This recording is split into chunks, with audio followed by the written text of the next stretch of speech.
Well, hello there.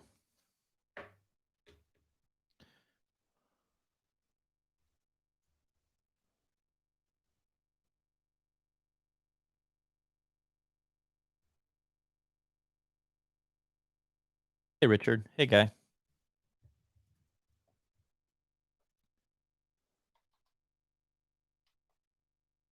That's just way too dramatic.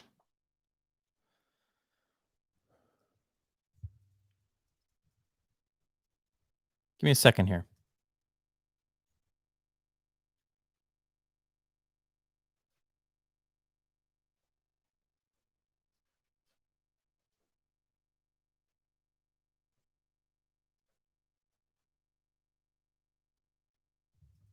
Never should have started messing with that dumb thing.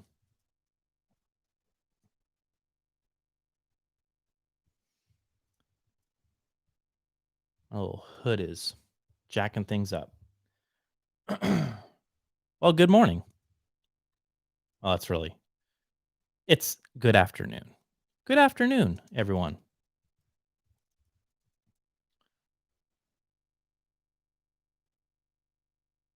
Are those metas the meta? Joshua Valor.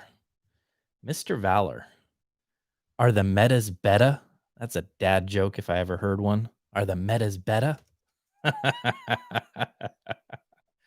LS50s and metas are behind me, and I'm working on that review right now. That'll be out this week.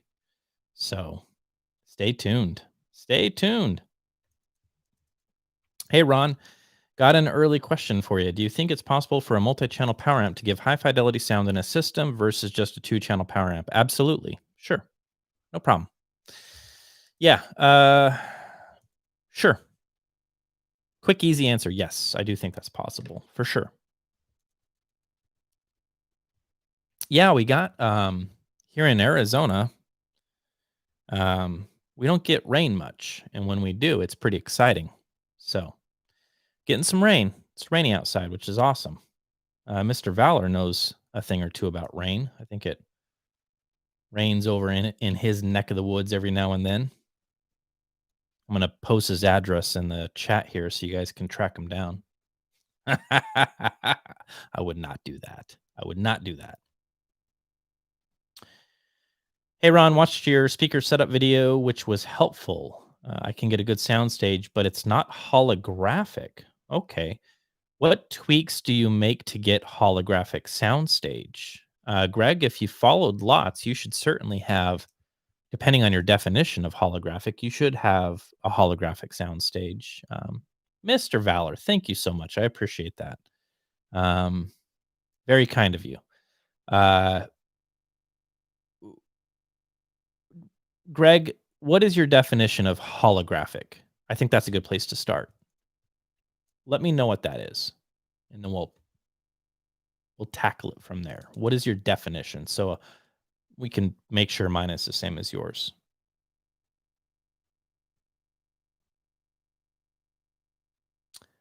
Let's see football or Ron. Football every time. No doubt about it.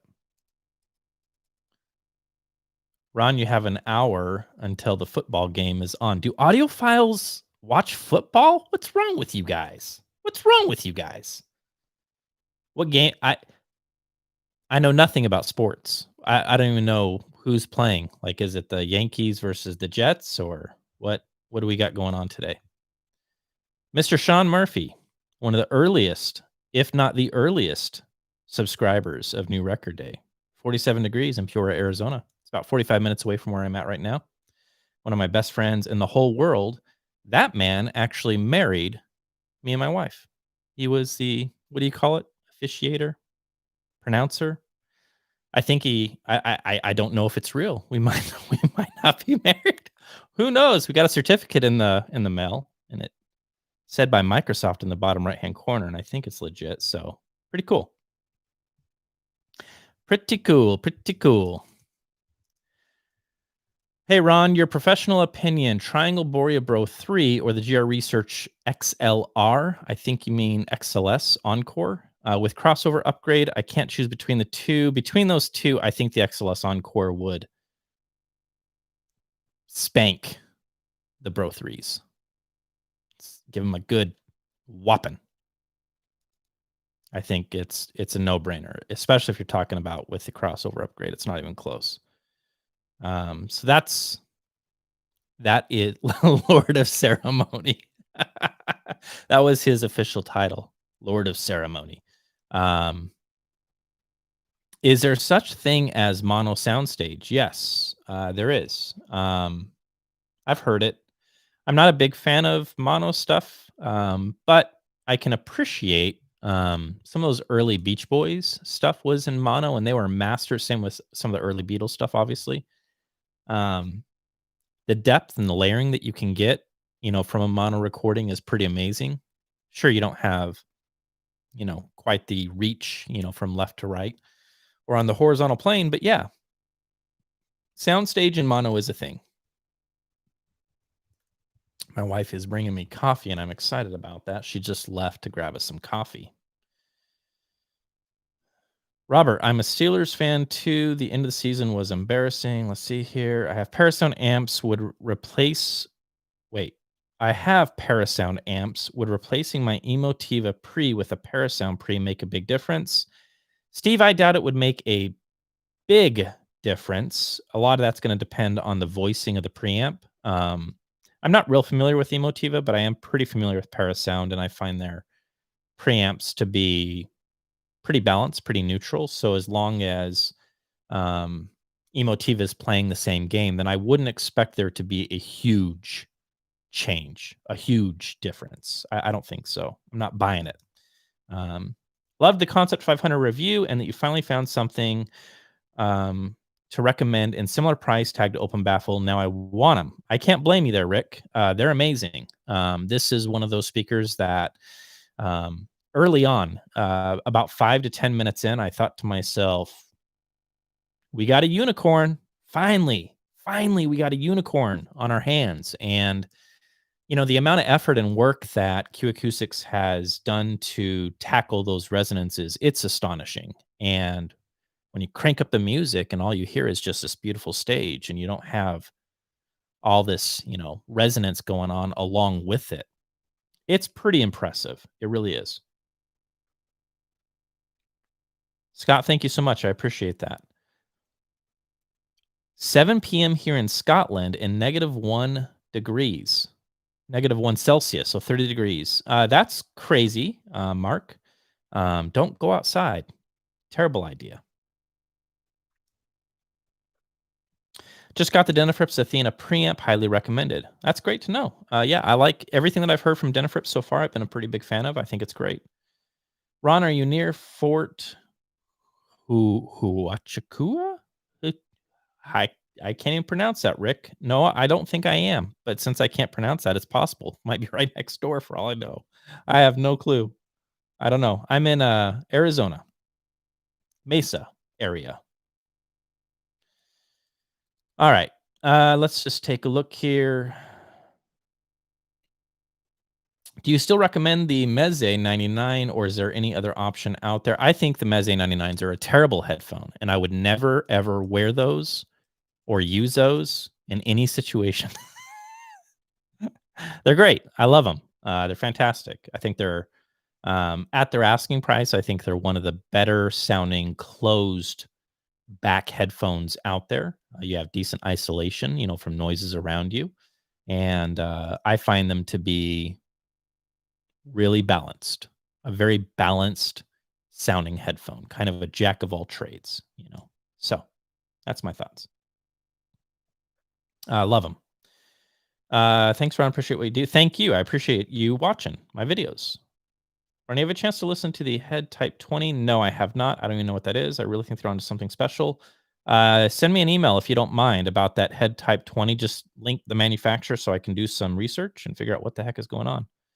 Hey, Hobbs, how you doing, man? Sup, Ron? Glad I could catch this stream. I'm glad you could catch it as well. Any chance on reviewing in the near future the Spatial X5 or even during a brief compare? No, that is not to troll. No, I would love to. I know that early on, as I finished up the Spatial Sapphire review, I told Clayton, I was like, we need Like they need to know what I think about the X series, and I'm hoping that we can make that happen sooner than later. Um, a lot of that is just dependent on what the scheduling looks like for Clayton and whether or not he can make that happen. But I would be happy to report, the differences between the two, and check out the X series. It'd be a lot of fun. Where's the cheap audio man? Love that guy. Randy, the chief. I think it's an F. I think it's a chief audio. I don't know what he's up to. I know that he got 8 hours of sleep last night. He texted me this morning. He said, "I feel like Superman," and I said, "I also feel like Superman because our kids have been really sick and it's been a really crappy week, and I also got around 8-ish hours of sleep, so I could probably bench press 62 pounds without much trouble right now, and I would do just fine." Ron, is it possible to review the higher end speakers from Edifier, the likes of the S3000 Pro and the AirPlus 300? There is not a single decent review on YouTube. I'd be happy to reach out and find out. Totally. I'd be happy to. Let's just take a look here. What preamp do you think is significant improvement over the Freya for not super expensive? Oh, Rick, that's a tough one, man. You know, of the shit stack, the Skahit, the Skahit stack that I reviewed, the Freya Plus was the standout item for me. I love it dearly. I think you're gonna. I would need to ponder that, and I think that what you may end up experiencing is more sidesteps, like different flavors of hi-fi ice cream, but not necessarily better, if that makes sense. A lot of that's gonna be based on budget, but since we're saying, hey, not for crazy amount of money, I'm assuming like around the same price or a little bit more. I doubt you're gonna find much of an improvement, maybe just a different flavor out there. Uh, your opinion, if you had to choose one, ELAC debut reference, ELAC Unified 2.0, 52, or another loudspeaker for the same price. The Unify UB52 and UF52 are my favorite budget hi-fi speakers on the market right now. With that being said, I never had a chance to get my grubby hands on the bookie version of the debut reference. I've asked Andrew multiple times to send me one, and yeah, you should all go and reach out to Andrew and say, "Stop messing around and send Ron that speaker so he can tell us what he thinks." I have a feeling that it's got its work cut out for it because I do like the UB52s a lot. At that asking price for a complete speaker, it's hard to beat them. Have you heard any of the Sennheiser headphones? Hobbs, the truth is, a long time ago, in a previous life, I used to be big into headphones. And yeah, I have heard many Sennheiser headphones. My favorite of them is probably the tried and true HD 600s. 650s were pretty good, a little bit dark. There's the HD 6XX from Mass Drop from Drop, and that one is based, I believe, on the 650. If Mr. Valor is still in here, he can correct me if I'm wrong, but I think that's true. They are a little bit darker. Beautiful sounding headphone, amazing. You got to wake them up a little bit. Need a little bit of power to give them, the goods, but yeah, awesome. Ron, on the top 3 YouTube reviewers in terms of presentation in the last 2 years of content. Well, thank you. I appreciate that. That's very kind of you. Let's take a look here. Ron, have you ever heard of the JL Audio home subs? Good enough for 2-channel or home theater?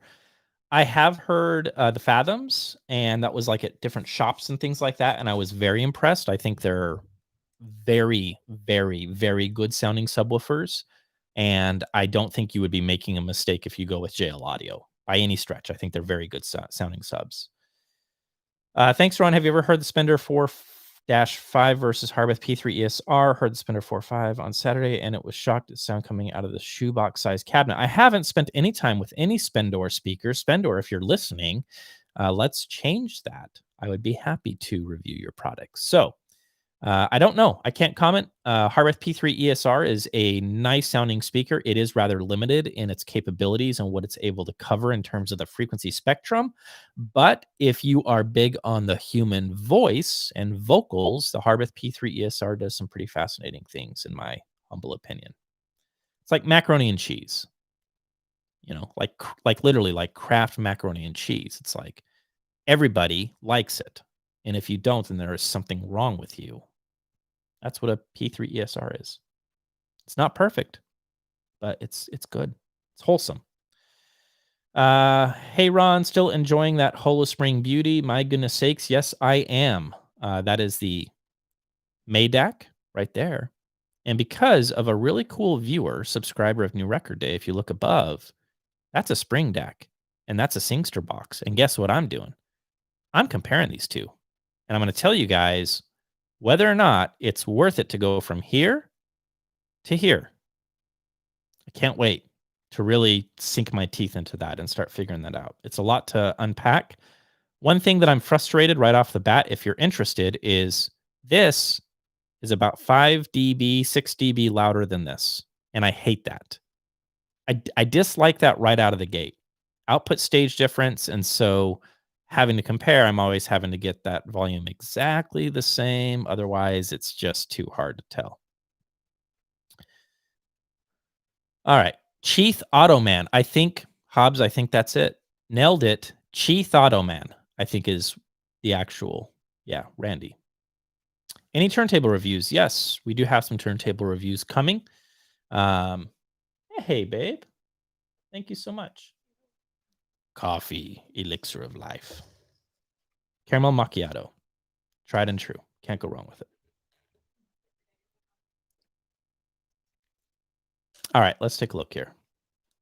Yes to turntable reviews. They are coming. I have one. Where is it? Over here, the Marantz turntable, TT15 something or another, yada, yada, yada. Lots of acrylic. That does come with a consequence, and I'll be talking about it in the review. I don't want to make it sound like, oh, how dramatic.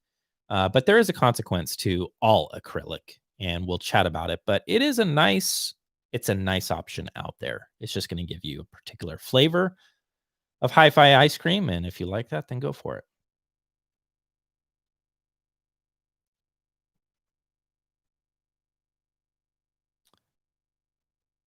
Let's just take a look here. Any chance to review the Rotel Michi X3 integrated amp? No, Mark, I haven't reached out to Rotel ever. I wonder how much appeal there is for that particular integrated amp. I never even heard of it. It's the first time ever hearing of it. If you don't mind, Mark, just send me an email with a link to it and I'll check it out.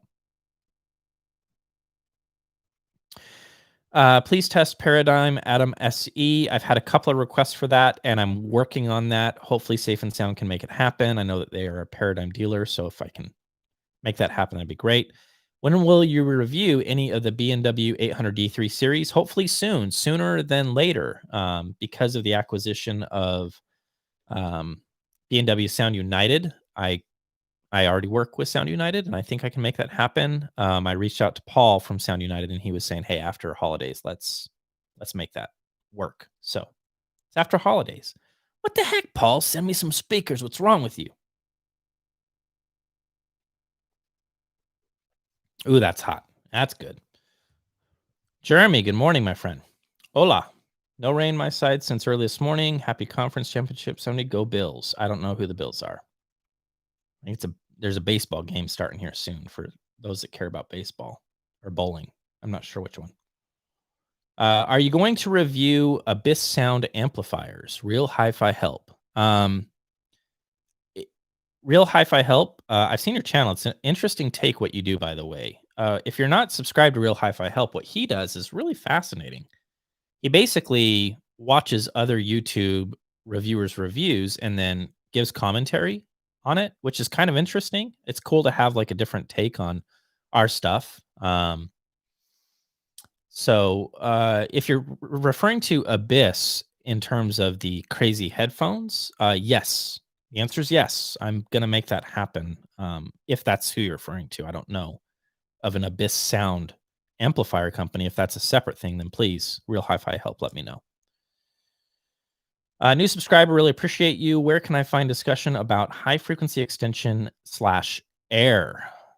I need to do a video that actually kind of unpacks all that, because I know that sounds a little bit strange when you have somebody talking about air, the sound of air. You're like, well, this guy's full of some air and it's hot. you know, I don't really have I really don't have anything that is worth watching that would actually kind of unpack that. But 2021 is here, thank goodness, and maybe I can compile a little video that kind of unpacks what all that stuff actually is and what I think it is and what it actually sounds like. Hobbs, you're just referring to the. Oh, good. Yeah. So you've danced with some of those Sennheisers. That's awesome. Master Up Gray Stack amp. I actually have that. It's great. Sprout 100. I really want to try the Hi-Fi Man area. Yeah. Or Aria. I know that Mr. Valor, Yeshua Valor, is a big fan of that particular headphone. Regular guy audio. Another YouTuber. Subscribe to his channel. First I drink coffee, then I do things. Do you see yourself reviewing the NAD M33 in the foreseeable future? The day the M33 came out, as you guys know, I'm a huge fan of the M10. I reached out and I said, please send me the M33. And they said, no. Mr. John Darko's going to review it. Oh, you sound like you're from London. They sent it to John, and then I think it's changed hands a couple of times, and I've been waiting for that sample to somehow boomerang back to me. But I'm asking. I'd love to get my hands on the M33 and check it out. Hey, Ron, your reviews of the Spatial M3s and Rogue Cronus Magnum back in the day helped me with the same setup. The amp needs a refresh now. Update to Magnum 3 or Freya Plus with 2 Aegers. That would be my pick. Freya Plus with 2 Aegers. It will probably get me in trouble. I wasn't doing measurements back then, so I don't know if the original Spatial M3s dipped down to 3-ish, 4-ish ohms. I can't remember, Nathan. You might want to reach out to Clayton and ask him. The reason why I'm saying that is officially and unofficially, there's been a lot of confusion about running the Aegers as monoblocks and how low can you go before you're going to run into trouble. I use the pair of Aegers with the M3s quite often, and I've never had any issues, but that doesn't mean that there aren't going to be issues waiting for me down the road where one amp just decides to die because I've been pushing it too hard. But it's been fine for me. And that's the honest to goodness truth. And what makes it confusing is I've had people now hear me say that, have sent me screenshots from, some of the guys at Shit Audio that say, yeah, we don't really recommend it with 4 ohm loads. And yet I've reached out directly to Jason. I said, in this particular situation, what do you think? And he said, you should be fine. So it's confusing. So there's that. Let's take a look here. Speaking of turntables, do you have recommendation for turntables around the $2,500 price point? I'm familiar with the Riga P6, but don't know if there are others that we should be looking at. At that price, you got a lot of options. Nothing wrong with a P6, tried and true, fantastic table. You might want to consider VPI. I'm a big fan of VPI and always have been a big fan of VPI. I like the Prime. I like it, but I don't necessarily love it. A table that I love, I don't think is in production anymore, is the Classic. And if you can get your hands on a used Classic, that would be my pick. I think that's just an amazing turntable. What speakers would you recommend in a very small desk setup? Depends on your budget, Scott. Let me know what your budget is. If you're talking like, hey, I just want to keep things simple and cheap. What about some micas? RB42s, they're not too bad. A little bit bright, a little bit tipsy on top, but not a bad sounding little speaker, man. It's hard to beat those, especially with how cute and tiny they are. Just little guys. Hey, Ron, making my last mini hi-fi stand tomorrow. Perspex sides, bamboo surface, all the best from Scotland. That is awesome. I love seeing your guys' projects. So if you're building something like the rack back here that I've had for years, I built that my own 2 hands like a manly man. I got a lot of splinters and cried a lot. But yeah, that's awesome, man. Good for you. Any future content on reel to reel? I'm a huge fan. Nothing planned. Um, I don't. I'm a happy fish out of water when it comes to reel to reel. I know a little bit, but not enough to get myself into trouble. So I would need to study up on what does that entail? What do I need to do to get that going? Could you and Randy listen to fart sounds on high end and then discuss bass, mid range, and treble? I don't know why we wouldn't, Eric, to be honest with you. I don't know why we wouldn't. Hey, Ron, I have a 13 by 16 room that will be set up for home theater. Can I use the ecstatics in that small room, or should I use something that I can slide closer to the wall? Uh, In your 13 by 16 room, are you 13 wide and 16 deep? Because I think you have enough room to go with the ecstatics, pull them about 3 feet away from the walls, and happy things will certainly happen. If you can stomach the idea of at least 3 feet, you'll be fine. Hi, do you still have the DV20X2L cartridge? Yes, I do. It is my favorite cartridge of all time, especially at the price. Are you still crazy about your Manly Labs amps? I wish they were mine. They're not.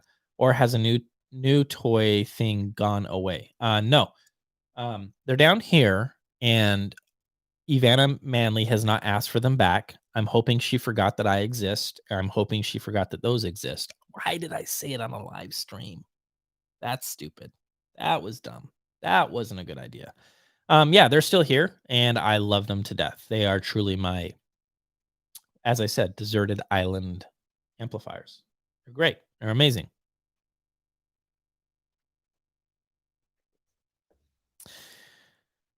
All right, let's take a look here.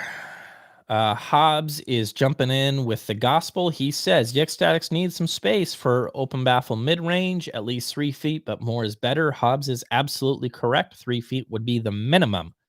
If you do it less than 3 feet, you will literally reverse the clock and will have to relive 2020 all over again. Do not do it. Bad idea. What headphones do I have on? These are Meze 99 Classics, one of my favorite headphones of all time, and they're reasonably priced. Roar the Tiger. The sound of air is certainly esoteric to most. Laugh out loud. Then again, most folks have never heard a recording over any gear that seemed to be quasi holographic. That is true. Talent MDS. Hey Ron, just curious. Curious as the dimensions of your listening room and how far I. Okay. My room is 20 feet deep. It is 16 feet wide, but it is open in the back. It extends into a kitchen, so it goes as far back as maybe 40 feet, perhaps 35, 40 feet, somewhere around there. And where I sit versus where the speakers are changes with every single speaker, because every time I get in a new speaker, I too subscribe to lots, to the idea of lots, and I start over again. And then wherever those speakers land, where I get them to kind of open up and wake up, that's where they go.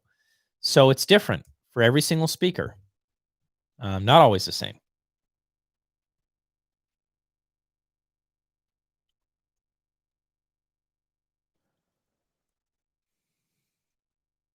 What is the best all-in-one device with LDAC, Bluetooth, killer DAC, and decent amplification? Um, I don't know if the NADM 10 supports LDAC Bluetooth. I think it does.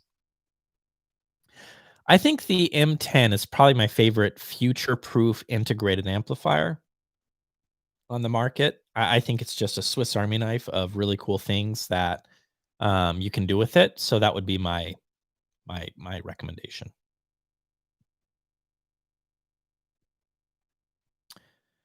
What's your opinion on pairing speakers for an Accuphase E650 or E800 for a small office system, 20 square meters max? I wish I could help you with that, but I've never spent time with anything from Accuphase, so I don't know. I don't know at all, and I would be guessing, and I don't like to guess. I know that who recently reviewed Accuphase? I think ZF Zero Fidelity. I think Sean did. So You might want to reach out to Sean, shoot him an email, and see if he has recommendations. But I don't know. Let's take a look here. Any tips for near field monitors? Hey, babes. Ooh, jalapeno. Let's do it. Very spicy. It's very spicy.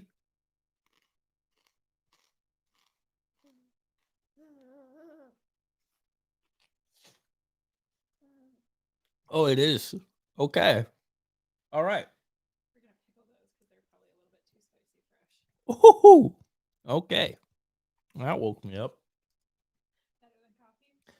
You want to say hi to my friends? They're all stuffed inside this computer. All of Dad's audio friends are inside this computer right now. All right. Woo. All right.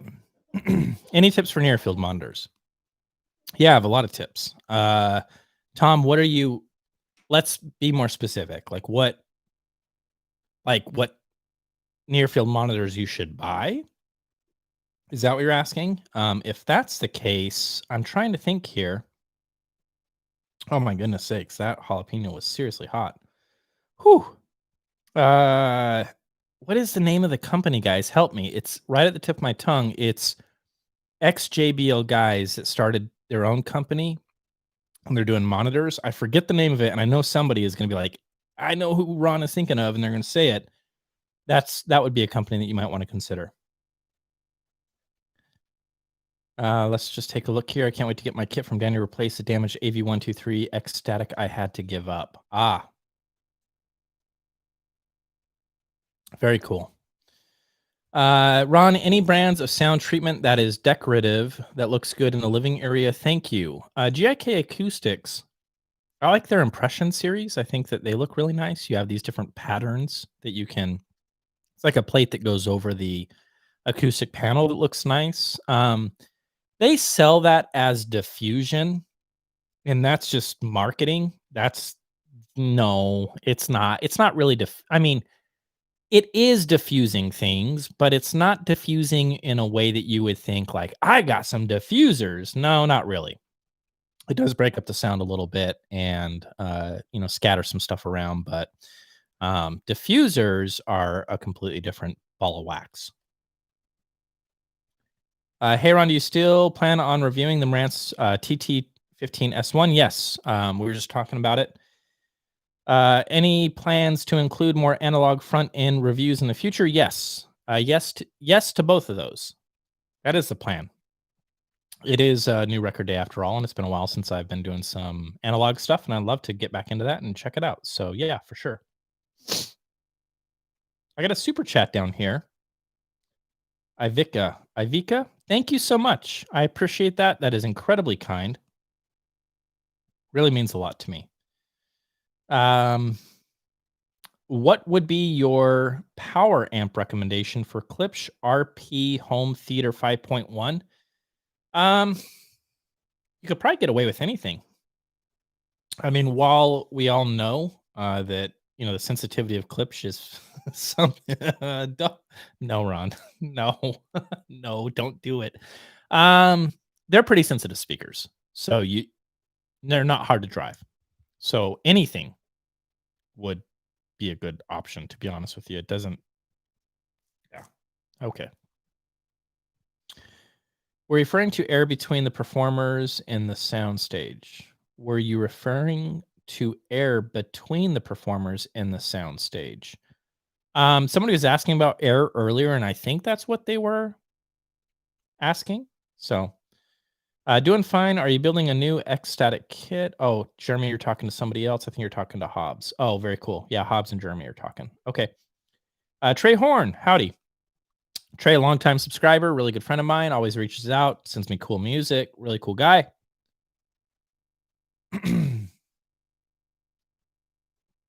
Milk will stop the burning. Fire brigade run is on fire. Do you still have those D'Agostino amps? Have you reviewed them? I've never had D'Agostino amps ever. That would be crazy. There it is. Roar of the Tiger. Cali is the place that you'd want to check out for near field monitors for sure. Why are square rooms bad? They are bad because they are going to be prone to room mode issues, bass pressure issues. That's why. 11 by 13 room Heresy 1 speaker unison S6 integrated amp. What subwoofer? Boy. What about a REL sub? Throw an REL sub in there and let me know what that does. I have a feeling it's going to be a lot of happy stuff.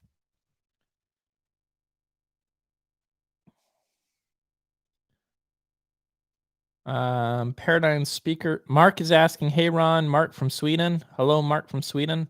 Thank you for your hard work. What's your take on Paradigm speakers for music purposes? I don't know. I don't have an opinion about Paradigm, and I plan to change that in 2021. We're going to make that happen because it's time for Ron to check out some Paradigm stuff.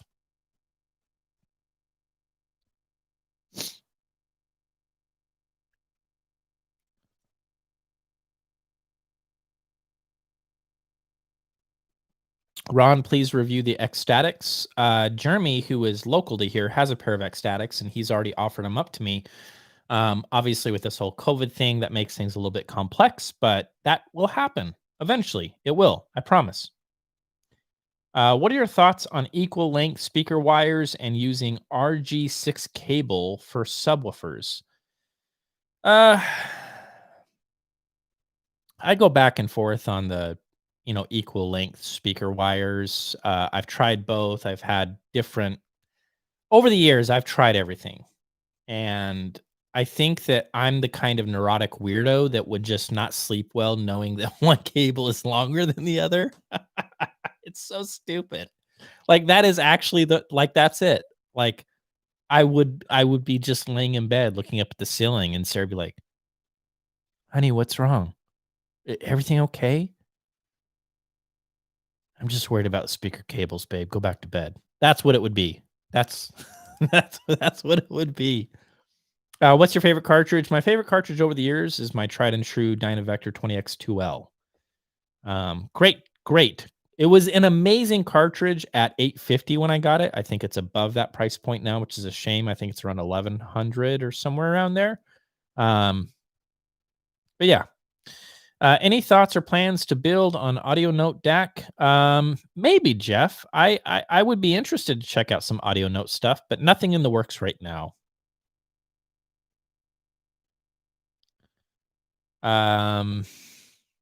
What do you think about I2S connection? I am experimenting right now. Ugh, this is hard. Wow. Okay, that takes brain powers. This is the Holo Audio Spring DAC that an awesome viewer sent in, and a Singster box. And this allows I2S connections to go into the Spring DAC. And so I'm experimenting with that right now. So I don't have an opinion yet, but I will soon.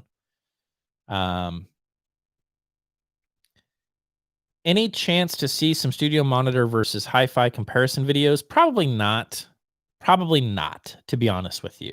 And it's not because I don't, I have a problem with studio monitor speakers. I just don't know how excited I would be about tackling a project like that when there are so many other projects that I'm more excited about.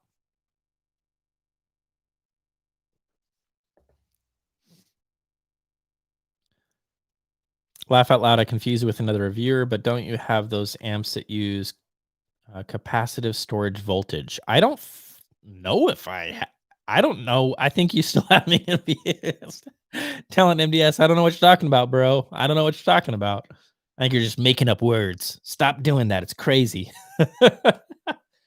Ron, have you had any experience with octave amplifiers? I'm auditioning one right now. There is low-level clicking noise from the tweeter, only audible at close proximity. First time trying tube. Huh. I have not had any experience. Clicking noise is not good. Credit Karma. I would be sending some emails and saying, what the heck's going on here? Tube amplification can be a little bit tricky, and the first thing that I would be doing is I would be reseating the tubes, or taking a look at the tubes is the culprit, but clicking is weird. That's strange. Any tips for HVAC vents rattling? JP Winters, yes. You want to reach out. Well, there's a lot of products out there. One that I like that has worked well for me is from AV Room Service. Norman, you can let him know that Ron sent you over there. He has what's called these EVPs, and I think I had some laying around here. Maybe not. EVPs. They're just like a little isolation device for anything that vibrates, speakers, you name it. And so that has worked really well in my room where my fireplace rattles. And by using the EVPs, it eliminated that. So that would be a recommendation. Do you prefer belt or direct drive for turntables? I like them both. I do not pick one or the other. I think it just comes down to the particular turntable. I think it's just too. That's a blanket statement. Like which one? What's better, Lamborghini or Ferrari? Well, let's look at the actual model we're talking about, and of course it's Lamborghini. Like, come on. Will we eventually see the Pro X speakers being reviewed on your channel in 2021? I hope so. I need to make that happen. I think Torin, the British audiophile, has reviewed some Pro X stuff. So I'll have to reach out to him and see if I can get a contact and make that happen. It'd be fun.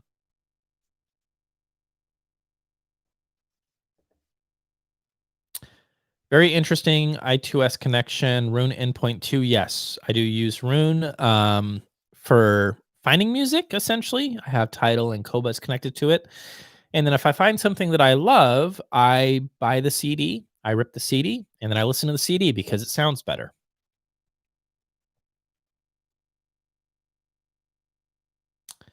Let's take a look here. Late to the party. LS50 meta video is coming, Peter, this week.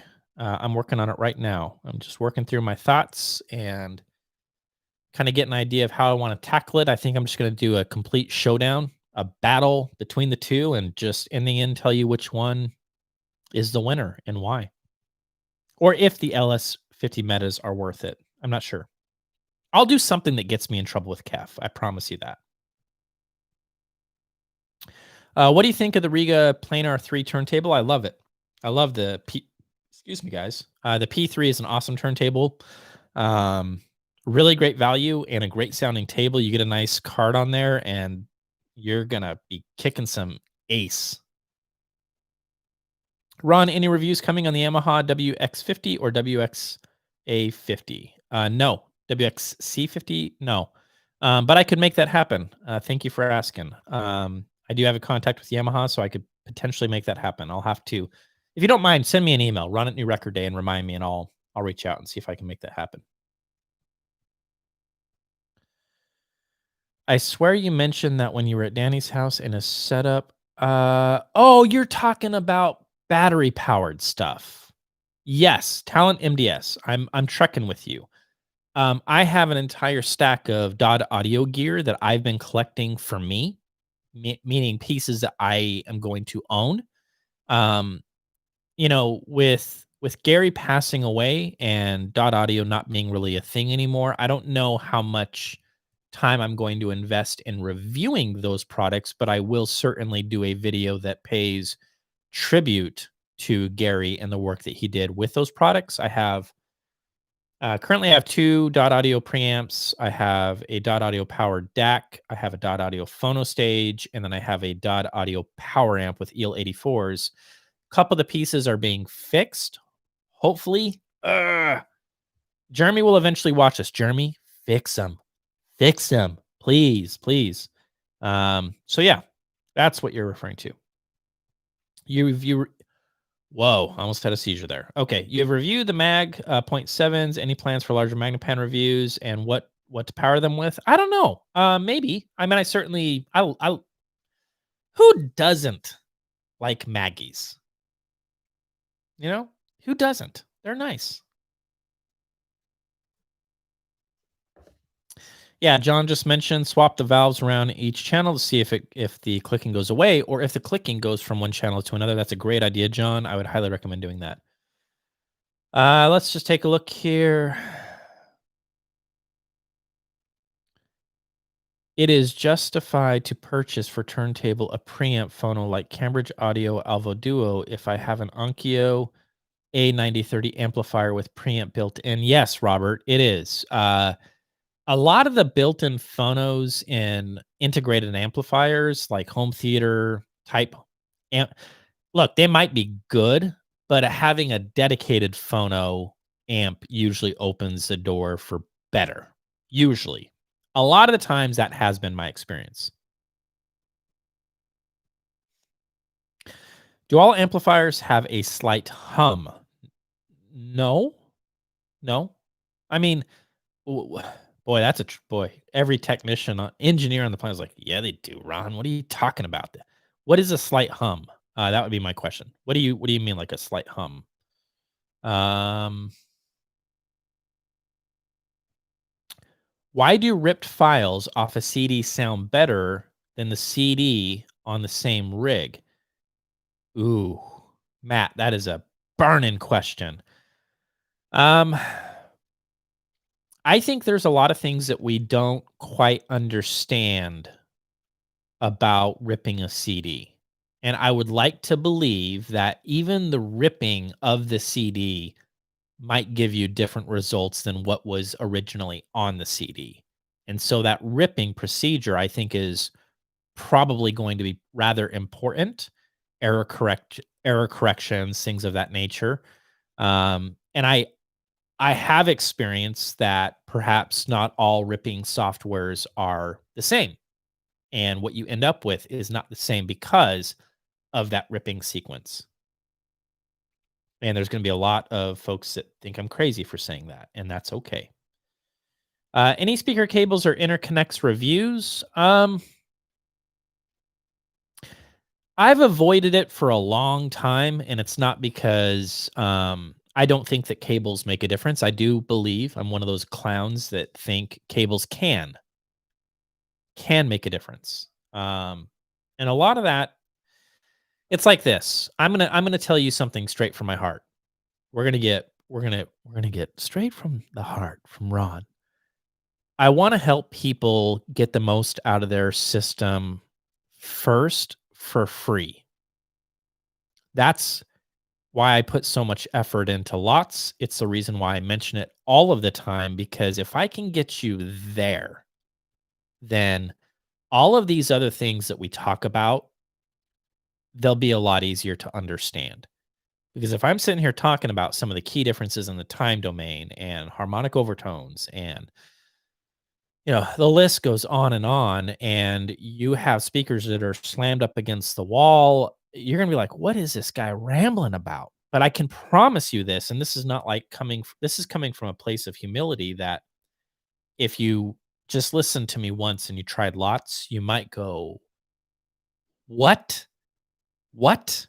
I just tried something for free and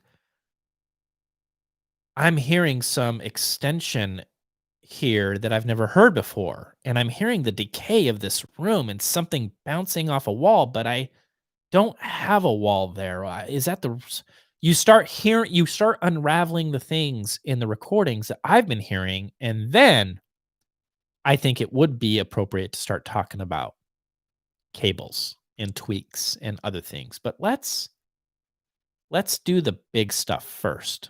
And it's free. Thanks for the live stream. Richard, take care. Appreciate it. Lamborghini and Ferrari, a complete pile of rubbish if you're into engineering. John, I'd love to agree with you, but then we would both be wrong. I don't know. I'm not a car guy. I don't care. I'm just giving you some shite. Jingle Nuts, send a reminder on the email. Thanks. Thank you. I appreciate that. That's awesome. Let's just take a look here. Thanks, Ron. Recently found your YouTube channel of all your videos. Review the original Parasound Halo hint integrated and helped me decision recently and love it. Oh, that's great. Awesome.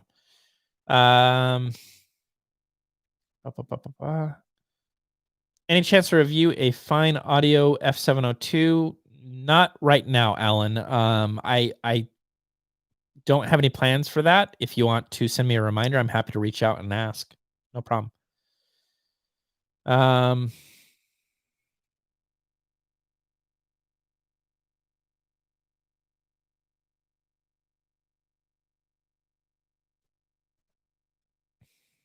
We got a hold on, let me get rid of this troll here real quick.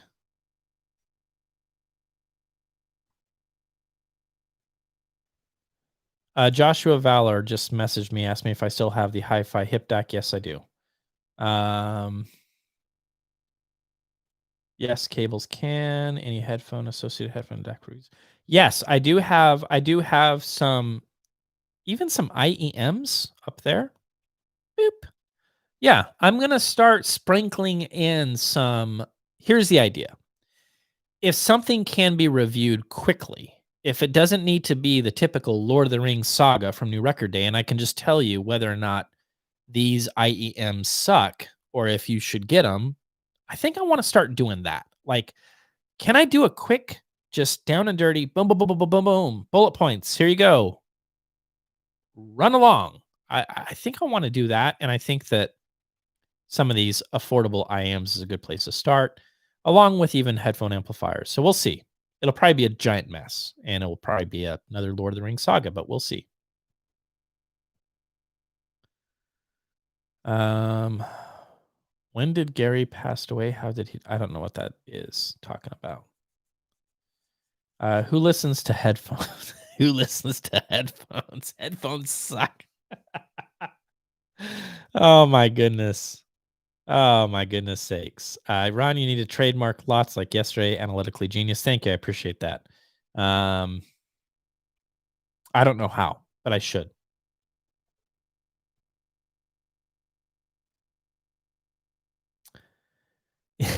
Ivana Manley calls and wants her amps back. There we go. Yeah.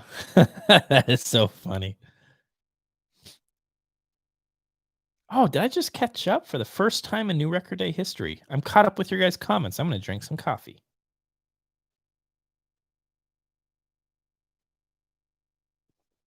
Brian says 1644.1 is the most you will get ripping CDs. That is true. Listen to Brian. Don't listen to me. Listen to Brian. Is there a $500 to $700 speaker you find more pleasing than the newer ULAC? Whoa, what is an ULAC? ELAC Unify 2.0. No. I don't think so. The UB52s I think are stunning. Just a great, they're a very pleasing speaker. I really like them a lot.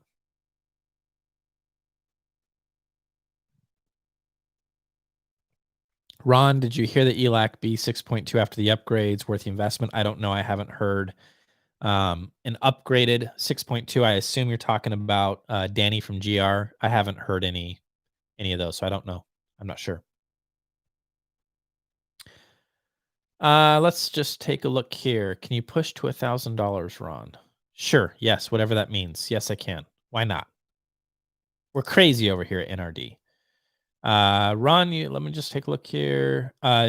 Did you hear chord DACs more? What? Oh, chord cutest. What's your thoughts on it? I actually had a chord cutest for a couple of days and it died on me. Stopped working. And I bought it. My own hard-earned money. And it died. I liked it. I wish I had it again because I feel like I've learned a lot about what to listen for in DACs recently. And it's not what you think it is. A lot of these clowns out there that are saying this DAC has so much more bass and the mid range is so much better. No, it's not. You're a clown. Put on your clown shoes and walk away from me.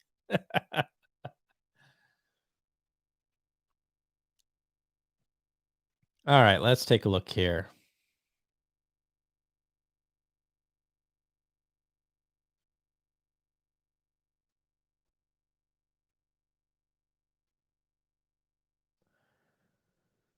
T plus A DAC 8 DSD. I've wanted to check out a lot of the T plus A stuff. I don't have a dealer right now, that would be able to send out that stuff, but I can send out an email and definitely do that. Um, did I know Randy, the cheap audio man prior to collaborating? No. No. Here's how that all went down. I woke up to an email from Randy and it said, "Hey, I want to do this between two speakers thing. It's based on between two ferns, and do you want to do it?" And I'm a huge fan of between two ferns, and I thought this is going to be a lot of fun, and it was, it was, um, and that's how our friendship started. And Randy and I will continue to collab. We've got this podcast thing going on, and we're having a lot of fun with it, and I think that's going to grow. And he's a great dude. He's become a very good friend in a very short amount of time. I think we're kindred spirits. Let's take a look here. Do you enjoy open baffle over electrostatic planars? Yes, I do. Open baffle, I think I think it gives you the best of both worlds because you get some dynamics with, dynamic drivers. And I am one that believes that with the performance in the room, there must be energy and air and dynamics. And with open baffle speakers, they bring that to the party. And I enjoy that. Electrostatic planars, unless we're talking about some stuff that I've never heard that costs more than a yacht, they just struggle in that department.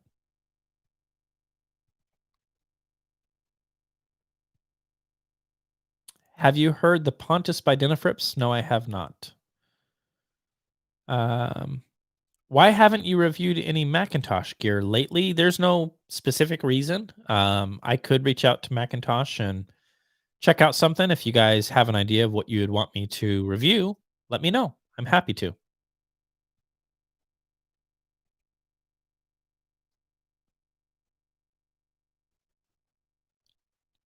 Favorite band and type of music? Real Hi-Fi Help is asking.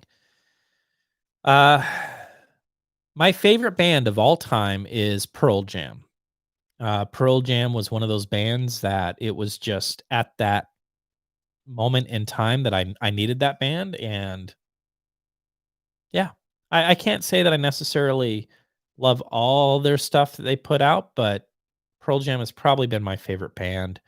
A lot of that Seattle scene stuff is special to me because that's when I got into music. That was like the advent of Ron really falling in love with music, truly like having my own identity in music and things that I can identify with. It started with that grunge scene, if you will, the Seattle sound, and all those bands mean something to me. All of them do.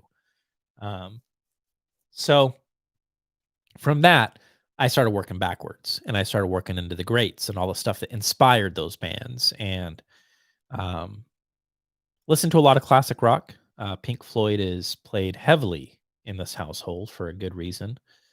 Um, so yeah, thank you for asking. Real Hi-Fi Help. What's your favorite band, and what type of music do you like? Hope the wife did not hear you want to check out the T plus. Jeff, good call. Yeah, I'm sure it's pretty pricey stuff. Um,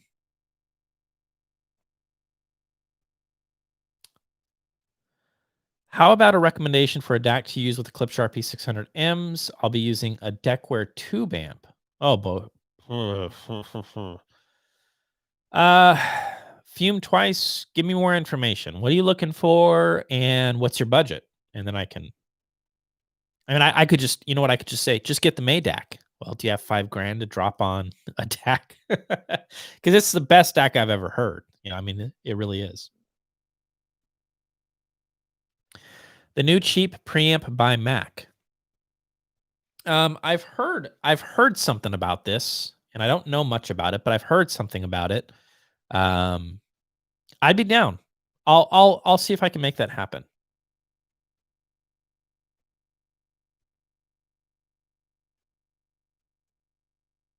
Any DAC worth adding the Blue Sound Node 2i under 1,000?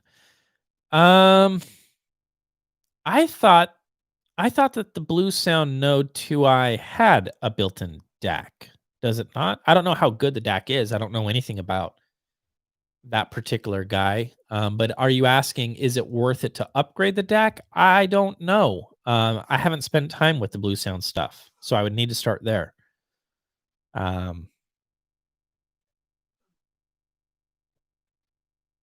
Pink Floyd, yeah, Pink Floyd, so good, so good.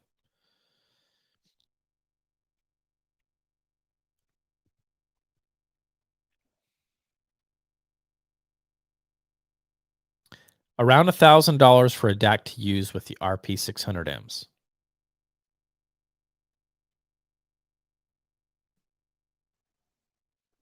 Well, boy, oh boy. Uh, what do you guys think? Help me out. A DAC for $1,000 to use specifically with the RP600Ms. I do remember when I reviewed the Bifrost 2, it took off some of the edges. It was kind of a smooth sounding DAC, and I liked that. In my opinion, with the RP600Ms, you do have some edges. It could be shaved off a little bit. So I'm going to throw the hat in the ring for the Bifrost 2 as a good option under that $1,000 price point. Um, Ron, many of today's integrated amps have no tone controls. Why is that, and should it be a concern? Um, that's a good question. I think that if we're talking about in the realm of hi-fi, there's been a good period of time where tone controls in general have been looked at as a negative thing, like a don't do that. Um, and so maybe that's just it, is that, hey, if we can yank out a part of the circuit, save some money because we don't need to throw it or implement it, then, you know, maybe that's it. Getting down to like the purest form of the amp without any kind of stuff in the signal path. That might be another good reason for it. Um, should it be a concern? No, I don't think so. I feel, when it comes to like topics like this, I feel rather indifferent about it. It's like, yeah, I mean, if your amp has tone controls, give it a shot. And if you like it, great. I think that with that being said, I am the type of audiophile that I like to tackle things naturally or as natural as I can first. And that means get the room right if you can. Like get the room right before you just, throw anything up and start messing around with tone controls. And so that's my thoughts on that. Aries 2. I was going to mention, yeah, Jeff is mentioning the Aries 2. That is a Denifrips product, and it sounds like it's in your price range, so that might be a good way to go. Favorite external phono amplifier, Eric. It's been the same for many years now, a couple of years now. It is the PH 9.0 from Modrite. It's a tube phono stage, and I think it's amazing. I still have mine. It's great. It's amazing. It's just a beautiful, beautiful sounding phono. Do you know of any audiophile speaker selector solution? No, I do not. Quick answer. No, I don't. I don't know.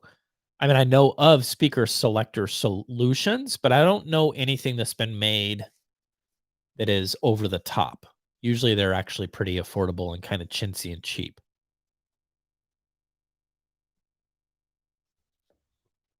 Open baffle isn't overtly complex. It's not even a full box.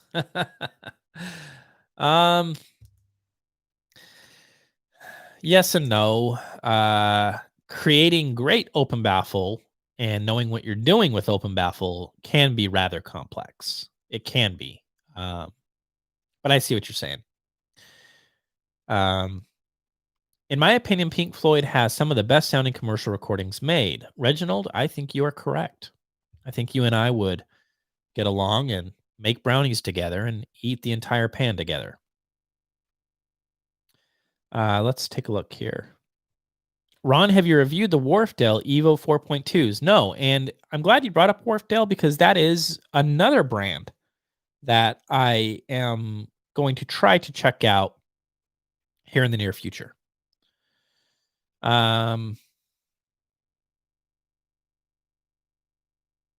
Bifrost 2. Yeah, so Rick gave a vote to the Bifrost 2. Let's take a look here. So many under 30s these days use headphones instead of loudspeakers for their audiophile needs. Yeah, that is true. One of my favorite things about headphones is the fact that it is, if you want to know how to get people into hi-fi, I think that's the easiest. That is the stepping stone of how do we get people to stop what they're doing, put on a pair of headphones, set their stupid phone to the side for just 2 minutes, and just listen. I think headphones are the key, and it's not so intimidating.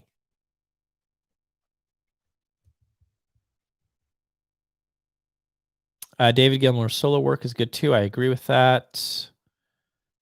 Let's just take a look here. Ron, have you reviewed other do-it-yourself speaker kits other than GR Research or plan to in the future? Yeah, I did some stuff for CSS Audio, but granted, I didn't do one of their do-it-yourself packs. It was a completed speaker. I'll tell you what I've been thinking about. This has been on my mind. I think I want to, from ground zero, taking you along the ride for every single step, I think I want to design a speaker. And the reason why I want to do it is I want to show some of you guys when do measurements matter. You will quickly learn very quickly when they matter. And I think if I do it right and we do this kind of step by step of Randy and I are talking about some ideas about, do we make a speaker that from the ground up, not like, hey, we're going to sell. No, we're not going into business or anything like that. But can I take you guys along for the ride to help illustrate what I have learned about crossover integration, and why and when measurements really matter? Because they do. And it seems to me that it's been getting popular and more popular for a lot of folks to have the opinion of, you don't listen to measurements. Measurements don't matter. It's like, hey, when you're done eating the crayons, can you go play so that adults can talk for a minute? Like, measurements really do matter a lot. So that's been on the back of my mind. Do you find that rip CDs, this thing always jumps. It drives me crazy. Do you find that rip CDs sound better than various streaming services that offer high-res downloads? You used an important word there, downloads. Do I find that rip CDs sound better than various streaming services? Yes. If we're talking about literally something that you can download from them, I haven't really messed with that all that much. But if we're talking about just streaming high resolution versus CDs, CDs win. And it's surprising by how much they win, in my opinion. That was a wake-up moment for me when I was reviewing the Maydac, and I started doing some actual comparisons, and I was like, CDs, wow, lots of magic. 1644, it's all you need, and love.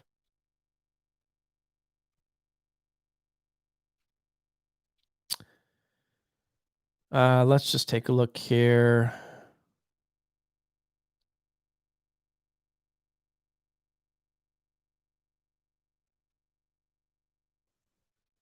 Moving down. Looks like you guys are talking to each other. Moving down, moving down, moving down, moving down.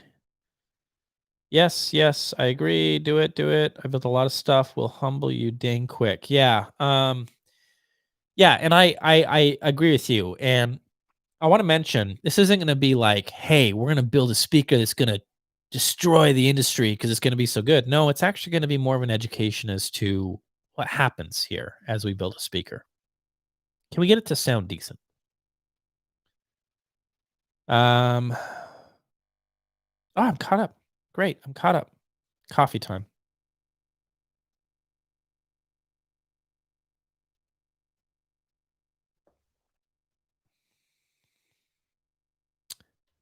You should totally design your ultimate speaker. I don't know if it'll be my ultimate speaker, but I do think I do want to design a speaker from the ground up. It'll be a lot of fun. Um, what does a Maydach sound like without the expensive NUOs feeding it? How about a cheap computer audio instead? Um, I'll tell you how it sounds. Not as good as the NUOs.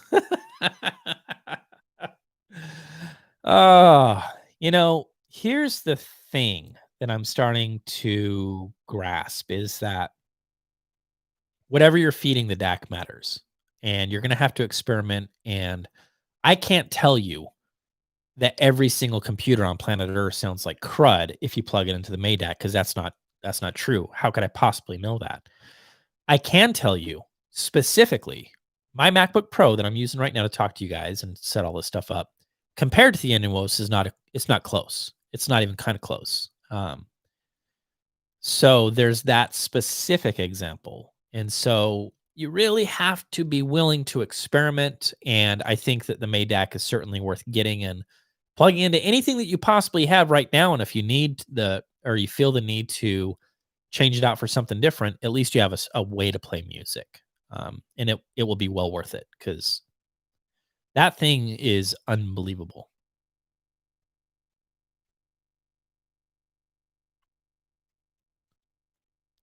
Have you looked into the new active series from Bucart, A500 and A700? Yes, I reached out to Maz Bucart the day they came out, and he said, "Yeah, I'll send you something," and something hasn't happened. So,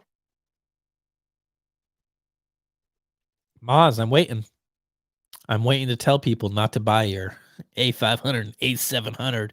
I'm kidding. I'm kidding. Uh, it's fun. Maz would actually laugh at that, because I'm not a huge fan of active speakers. Haven't been a huge fan of active speakers, but um, I've learned a lot about how to offer up a review without throwing my own opinion in the mix too much. Like, hey, who is this for, and who would like it? I think that's the trick to being a great reviewer, is can you describe how it sounds, and then who is it great for? I think that's a great review. Ron, what do you think about sound bars? I don't.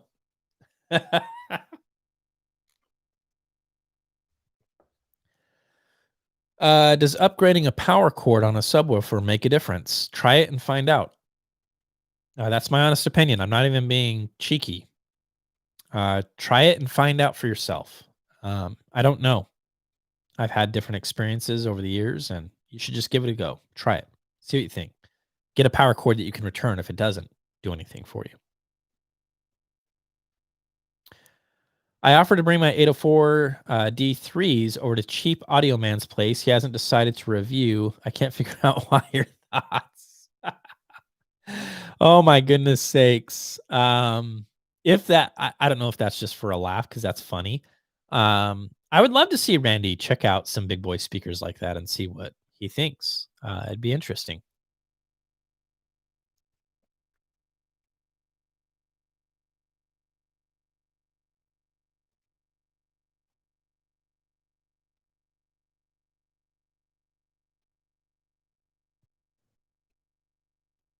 Recording and mixing is more vital than the CD transport itself, in my opinion. Yeah, of course.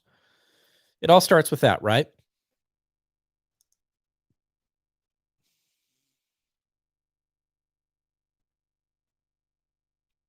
Let's take a look here. Did you ever complete the shit stack review Freya Bifrost Ager? I still have all those pieces. I haven't really done like a complete, thorough, all of them together combined type of a review. I'll have to circle back around to that soon.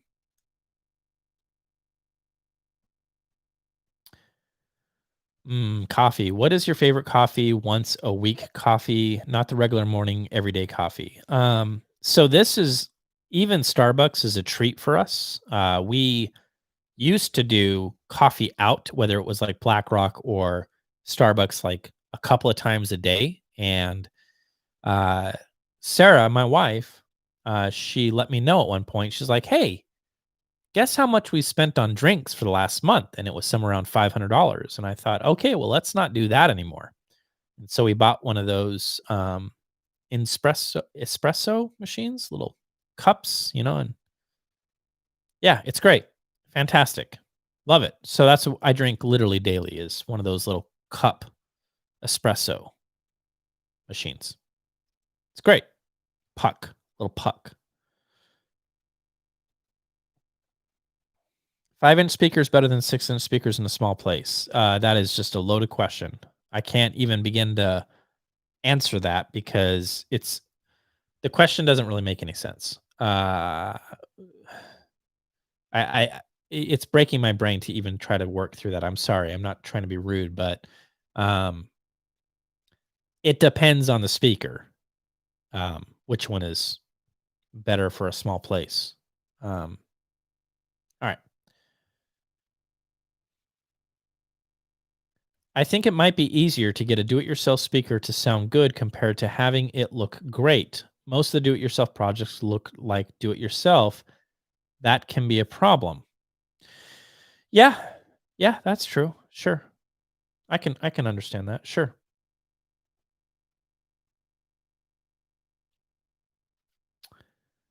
Let's just take a look here.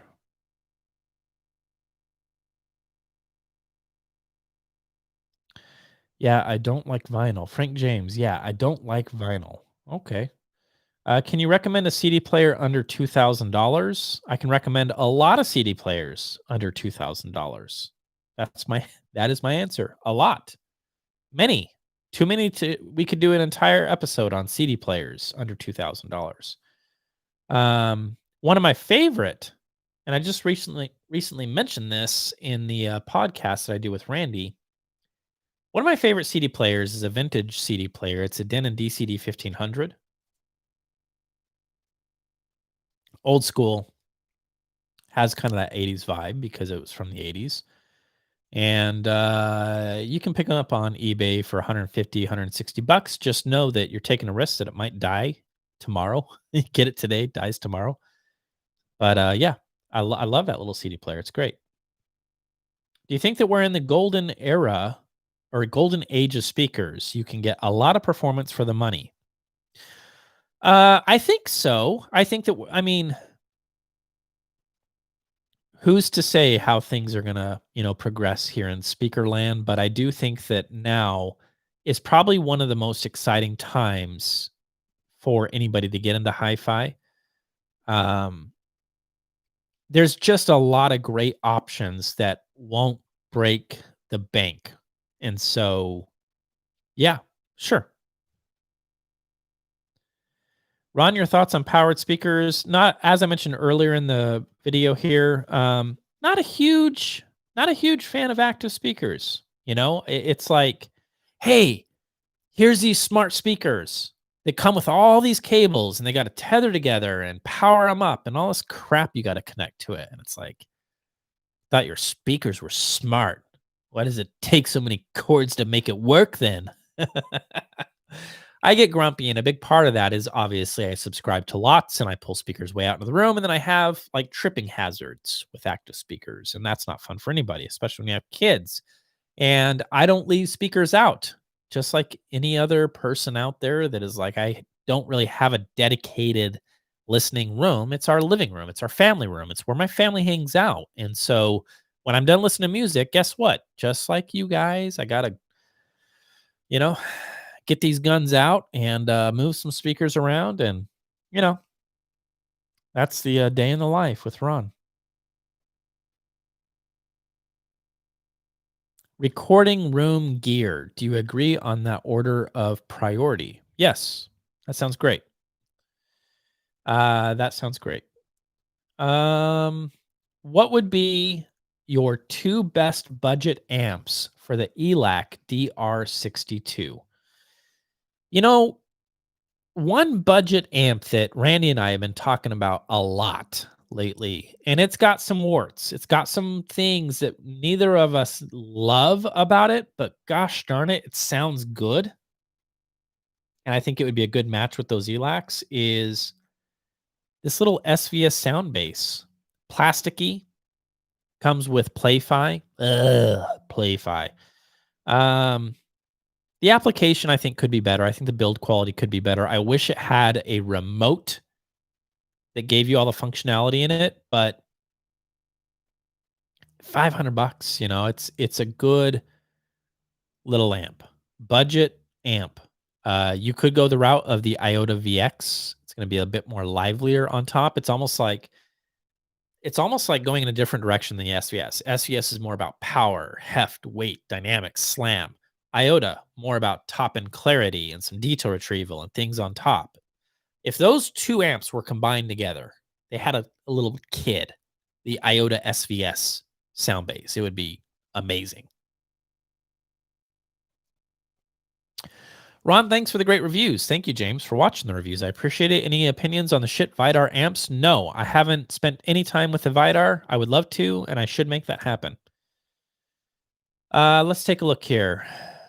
What do you think about pairing the NADM10 with the Clipsharp P600M? Yes, sure. You could pair the NADM10 with most any speaker, and Ron would be happy with you. I would send you a card, and I would say, Ron is happy with you. Go forth, young man or woman.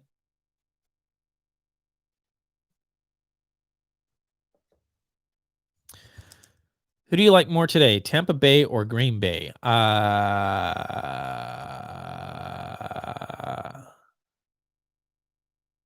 Green Tampa is my favorite. That's how much I know about baseball. Ron, what's your take on a speaker jumper lead versus the bars that are supplied?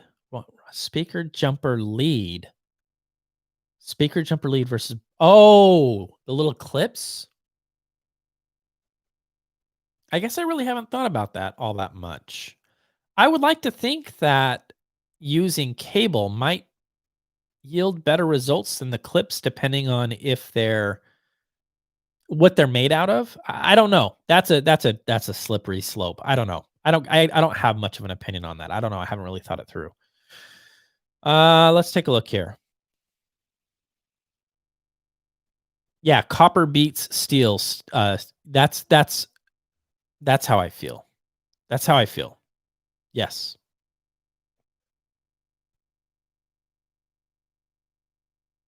Let's take a look here. Ooh, boy, lots of people jumping in here. Let me scroll back up. Have you considered the channel name the new CD Day?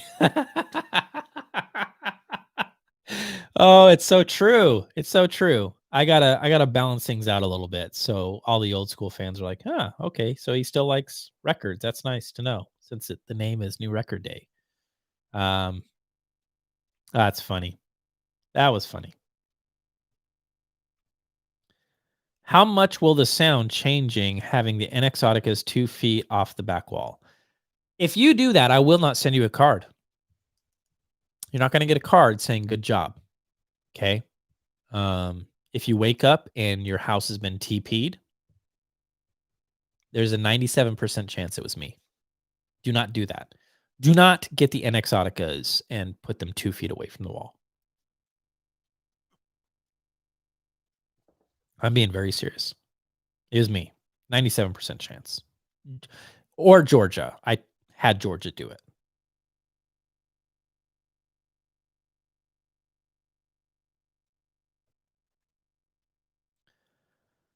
All right. Modern vinyl is cut from digital sources. That is true. Yes. Unless it specifies that it's not. Mostly that is true. Yes, that is true. I think the Auticas need to be at least 3 feet from the sidewalls. That is true. They do. Oh, wait a minute. Was that from the sidewalls? 2 feet from the sidewalls? You could get them a little bit closer to the sidewalls. I thought you were talking about from the front wall. 2 to 3 feet. What? That's it. Yeah. Hey, Ron, what is your most beautiful speaker, both for eyes, for ears, that you have experienced? Well, for eyes, I got to say, these Concept 500s are gorgeous. They're just a beautiful speaker to just look at. Um, my favorite 3 speakers right now are Spatial M3 Sapphires, GR Research, and Exoticas, and the Q Acoustics Concept 500s. They are all fantastic. And I don't know if I could live without the Concept 500s, but I'm glad that I had the opportunity to review them, because now I can finally have a speaker that I can recommend to you guys that are like, I ain't doing open baffle, man. You're giving me listening fatigue by talking about open baffle so much. So Concept 500s are for you. So I guess that leaves us with the Sapphires and the Exoticas. And for those, I can tell you, I couldn't live without one or the other. They both bring something different to the party, and they're both frickin' so good. Crazy good. You come over, I will melt your brain with goodness with either of those speakers. You pick whichever one, I don't care. And I'll set them up and you'll be like, what? Hey, Martin's on. How you doing, Martin? Active speakers are serious strong. If one part dies, it all dies. That is true. That's true. That is such a good point, too.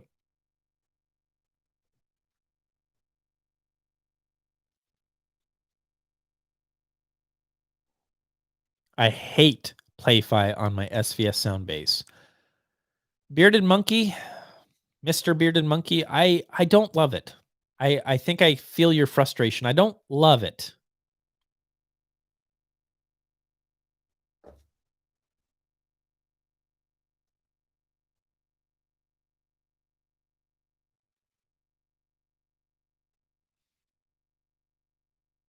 All right, give me a second here.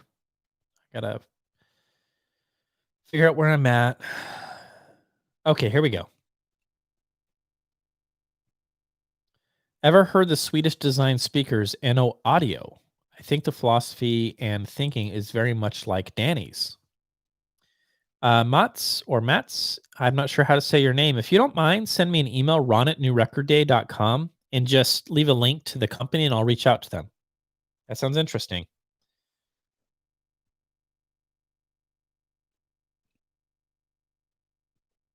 Recommendation for a solid state power amp in a similar price range to 2 Aegers, or maybe even a bit more expensive.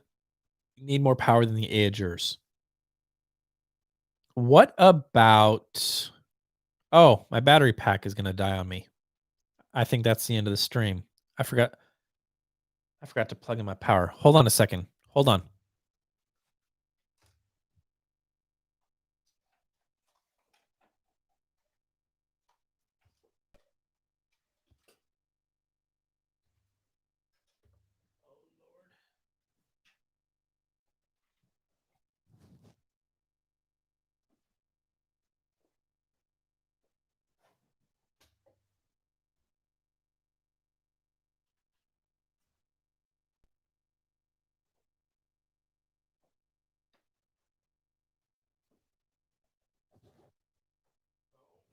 This will be it. This is how I go, guys. I'm going to end up killing myself here. Move this.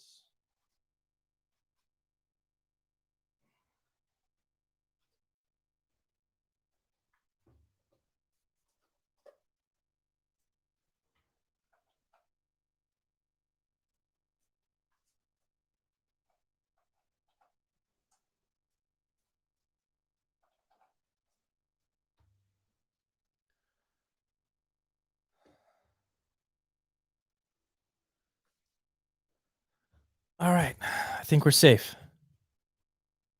Yeah. All right. I survived it. Thank you for the super chat, whoever just sent that. Sorry about that, guys. All right, let's take a look here. Any thoughts on the Modius stack? I do not have any thoughts. Haven't checked it out. Not sure. Hey, baby girl. Okay, sounds good.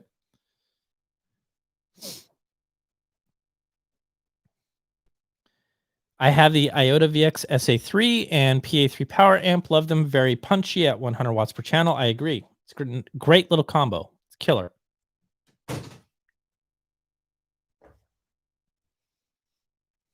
All right, let's take a look here.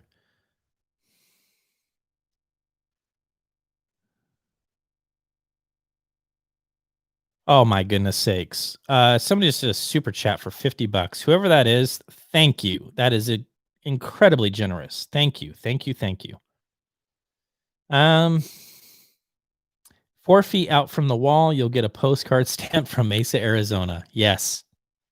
That is true. That is true. I can't stress this enough, man, with open baffle. It's just one of those things where you get them on the dance floor and you will be blown away. Blown away. Let's just take a look here.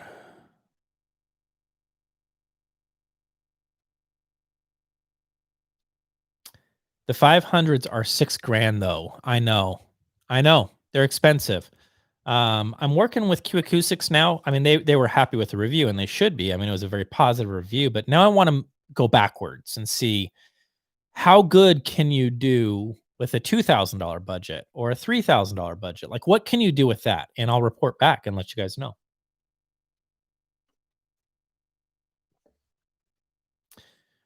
Ron, do you think the Audio Science Review forum is good for consumers? I have viewed it quite a few times recently, but have noticed they are getting very tribal recently.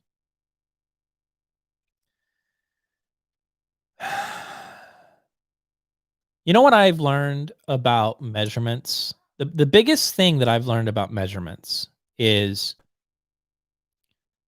whenever I do a sweep, I'm measuring the loudspeaker, I set everything up, and I do a sweep.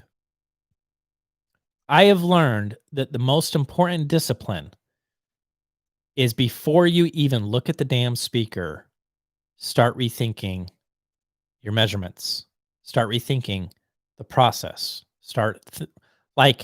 make sure that is the way that it should be. And it's a discipline, and it's hard, and it takes time to figure that out. And piggybacking on that is when you do have it right, be careful what you say about what you think you understand about the measurement. And so whenever I talk about things that might be considered damning of a speaker, I better be dang sure I got it right, and that what I'm hearing, we can see and we can understand. I see what you're saying. I've noticed the same thing, and I think that it can be problematic because even I've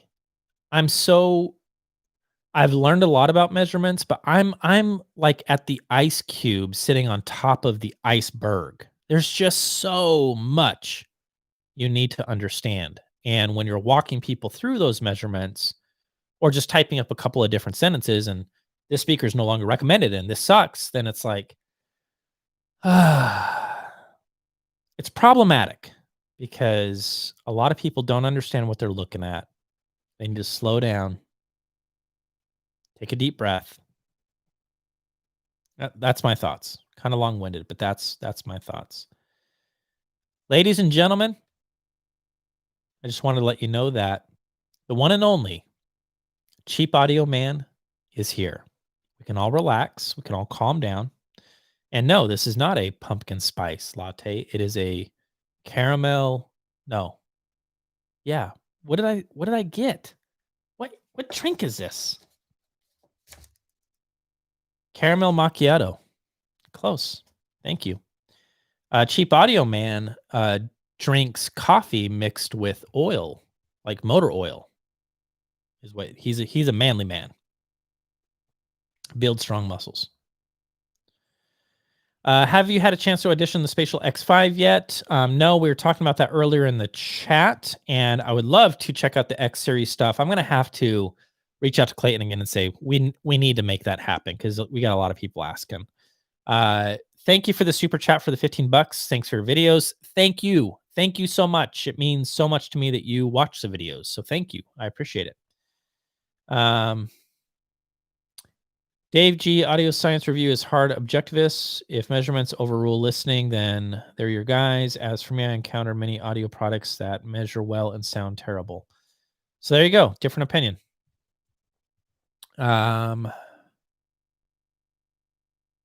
Let's just take a look at this.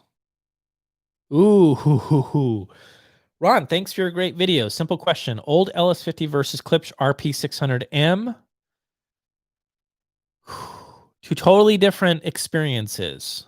If you like a lively top end and you're willing to sacrifice a little bit of mid-range and upper mid-range, then the Klipsch RP600M does some cool stuff. Not my favorite speaker that I've personally spent time with, but if that's the sound you're going for, lively firecracker type thing, it's a cool speaker. The LS50, far more balanced and neutral, maybe just not as fun. And I think that in terms of how low the speakers can play, I think that the RP600M has the ability to be more of a complete sounding speaker, because I think it drops a little bit lower in terms of bass is what we're talking about. With the LS50s, you need the sun to wake them up. One thing I'm going to be talking about in my review is Kef is calling the LS50 and LS50 Meta an 8-ohm speaker, and I'm saying no. Nope. Not on planet Earth. So we'll talk about that, and I'll explain why. Get myself in trouble, as per usual. That's okay. All right, let's take a look here. John Nixon asks, would a jump from my AudioQuest Dragonfly Cobalt to Skahit Bifrost? I love that I have people saying it's Skahit. I love that I do.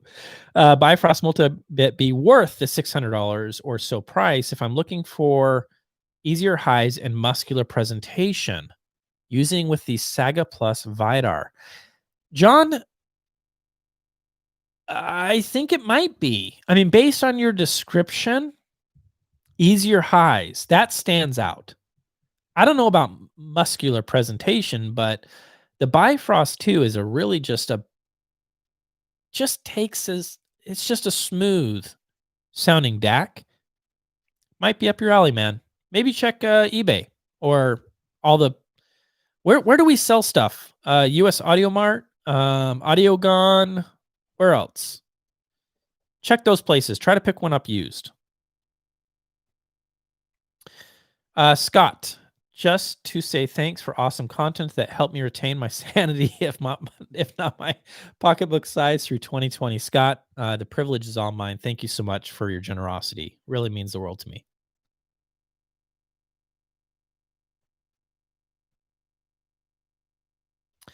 Re-asking for that recommendation for solid state power amp in a similar or a bit more expensive than dual Agers. Thank you. I think that's when I had to plug in my camera. Thank you for reminding me there, Rick. I'm sorry about that. I was going to mention Odyssey. Odyssey amps, affordable, powerful, sound great. I've never spent time like in a review type situation with the Odyssey amps, but anytime I've heard those amps, I have thought to myself, well, there's somebody out there that knows how to make some amplifiers, and they're not going to break the bank. So I would recommend Odyssey.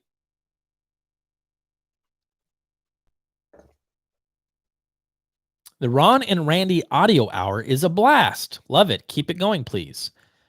Thank you. I think that the Randy audio hour would be a lot more fun, but I'm just happy to be along for the ride. Easy, Ron. The SVS Ultras at $2,000. There you go. Whatever that question was too, there's the answer.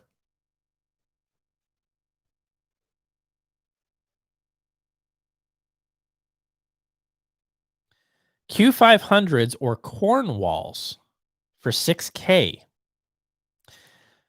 I know that Ron would pick the Qs, but I'll take the sense of scale from Klipsch. You know, I haven't spent any time with the big boy stuff from Klipsch, so I'm going to be Switzerland. I don't know. I don't have an opinion that is worth sharing. I don't know.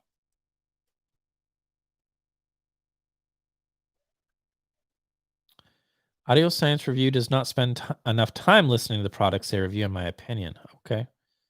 Power amp, Marcus. Let's just take a look here. Do you ever regret walking away from your modeling career? I never walked away from it, Randy. I mean, see this beautiful beard I'm working on, trying to keep up with you?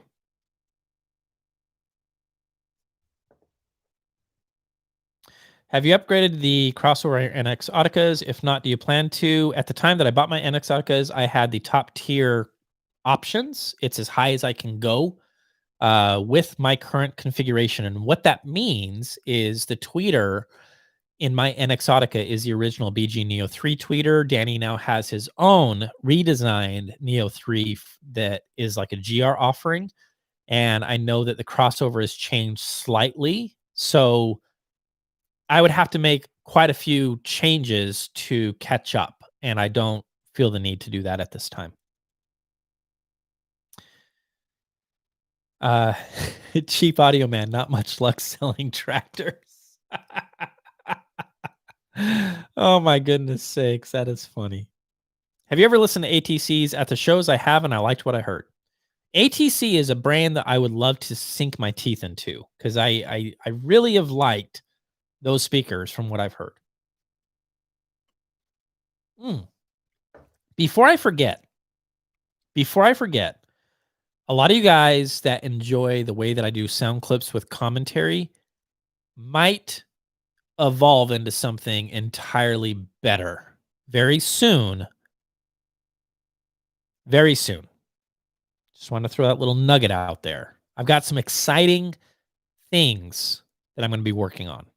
I've been wanting to do it for a very long time, and you guys are going to, I think you're going to dig it. Come on in.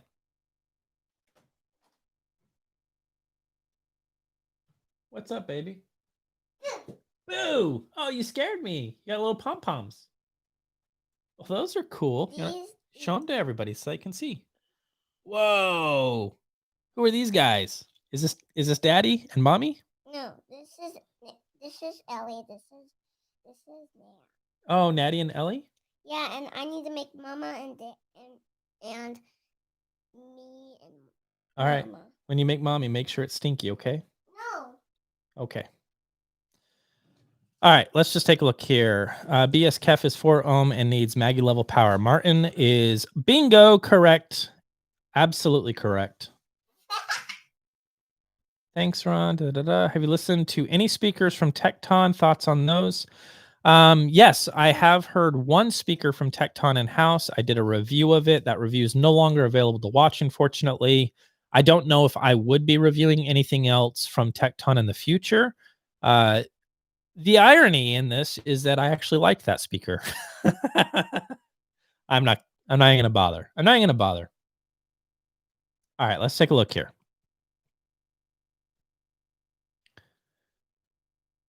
Ron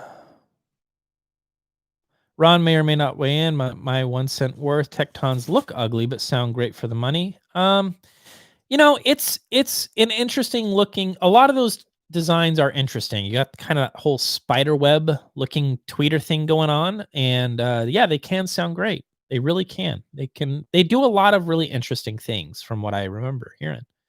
How are me and the family doing? We're doing just fine. We're doing okay. I haven't wanted to talk about this in the public sense, but I'm just going to mention it briefly. My dad was unfortunately in an accident. He's doing okay. He's been in the hospital, but I'm doing okay, and the family's doing okay. Everybody was sick over the past weeks. That kind of sucked, but they're recovered. They're doing good. So thank you for asking.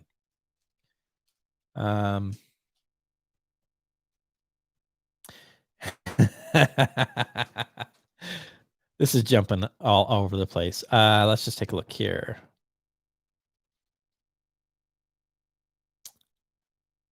Let's just take a look.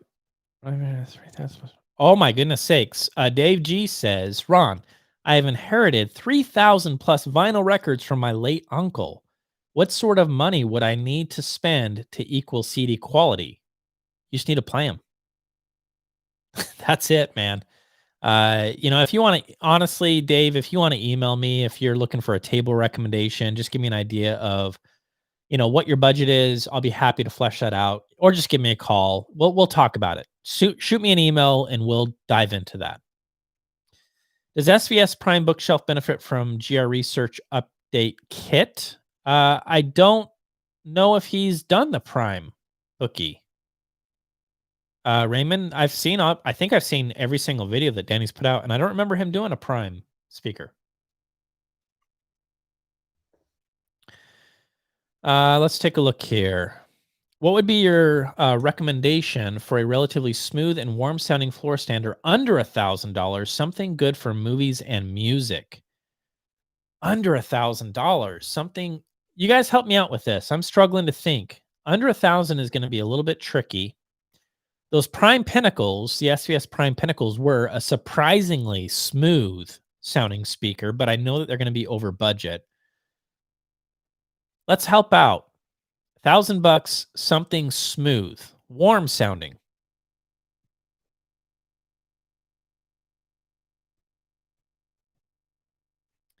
Have I ever considered a facial tattoo? Yeah, absolutely. Maybe I'll get one tonight. Do you recommend a 2.1 system over a stereo? I recommend a 2.2 system over a stereo. I have said this before, and I'll say it again. It bears repeating. I am a huge fan of more than one sub. I get it. I understand that sometimes you can only get one, but when you experience two subs in a room, then it's just lovely. And I'll say this: I would rather have somebody with two affordable subs than one really expensive sub. I think you can actually cover more ground that way, in my opinion, in my experience. Waiting time for Claus at Odyssey is ridiculous. That's good to know. I didn't know that. I didn't know that he was backed up. I'm sorry to hear that. I have cheap audio, man. Have my nose tatted red to reflect the clown I am. Oh, we're talking about cheap audio, man. Let's just take a look here.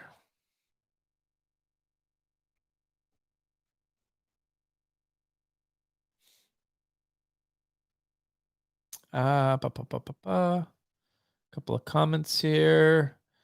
Okay, Ron, I'm thinking NXoticas or NXtremes. My room is 24 by 28 by 10. Is it worth the price difference? And more importantly, the more difficult assembly? Michael, in my opinion, with that size of a room, if you don't go with the NXtremes, then we will all be disappointed in your actions. Every single person in this chat will be let down by you. So, being serious, I don't think that the NXtremes are going to be that much harder to put together than the NXoticas. Dude, look at me. I'm like, I can't even put up a shelf from IKEA, and I built my NXoticas. You can do it. Take your time. The final gluing is the scariest part. Have some friends over to help you. Get a pizza. Make it fun. Dude, the NXtremes are I cannot wait until Randy drives over to Danny's house. It's like 2 hours away, sits down, and hears the NXtremes. I will get a FaceTime that day, and he'll be like, what is happening to my brain, Ron? Help me. Help me, Obi-Ron. That it's gonna happen because, man, those speakers, man alive, they are so freaking good.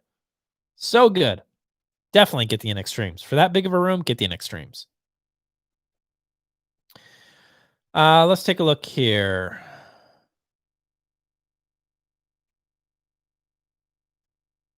So sorry to hear about your dad, man. That's awful. Prayers being sent. Thank you, Nick. I appreciate that. Camera settings, lens, and how do you light the set, please? The camera that I am using is a Canon C200 cinema camera. The lens that I'm using is a L lens. It's a 24 millimeter 1.4. And I have two aperture 120Ds, one that is bouncing against this wall, giving you my key light.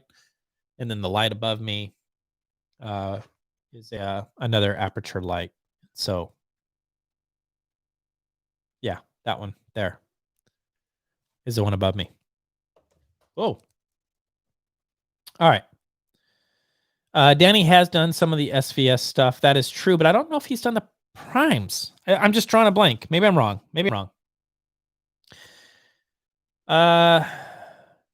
Adcom amps hold up over time. I think they do. I've actually owned some Adcom stuff that I've bought like over the years, even from like Craigslist and things like that. And yeah, like the old GFA series that Nelson designed. I mean, that stuff was freaking awesome.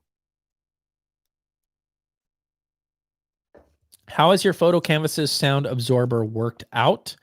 They make very little difference in my room because my room is already pretty well treated. So it was just that last little bit of taming some slapback echo. But what's more important is that I have canvases up on my walls of my family. And so whenever I'm in there, I just get to look over and see my family, and that's great. You don't need floor standers to have good bass, though, even for movies. That is true. Yeah, that is true. That's true. I agree.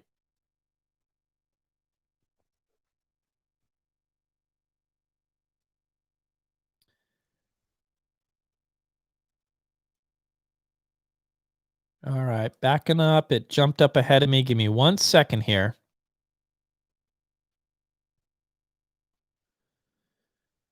Okay, let's see here. Under 1K, lures maybe. I'm a Tecton fanboy. Yeah, that would be the one speaker from Tecton that I would love to check out. If anybody has a pair of lures that they want to send to me, I would actually cover shipping both ways. I think that the lures would be a speaker that I would be very interested in checking out because it's a weird. He's using a bass guitar driver for the woofer from Eminence. Crazy. I'd like to check them out. I'd like to see what those things can do. The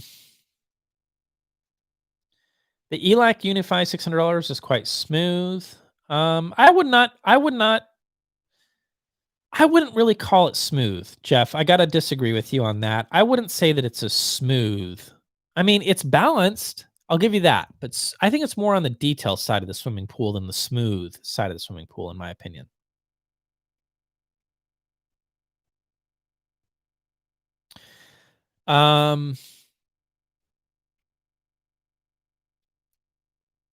Salk Supercharged Song Tower versus Concept 500. I haven't spent time with the Supercharged Song Tower, but I can tell you right now, if it's going to pick a fight with the Concept 500s, it better have its big boy boots on because the Concept 500 is no joke. It's not like, another $6,000 speaker. They probably just gave it to Ron. No, you clown with your clown shoes. No, they didn't. I got to send them back and I got to pack them up now. And they're so heavy and it's such a pain. But man, those speakers are freaking legit. They sound so dang good. But I don't know versus the Salks because I haven't heard them. Let's just take a look here.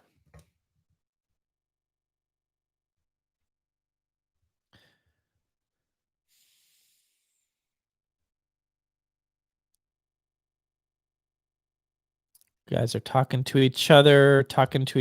Danny's N extremes and subs are incredible. Hobbs, I agree with you. I doubt I will ever replace my H-frame subs unless I go with triples. And I've considered that. Like, I've considered doing triples.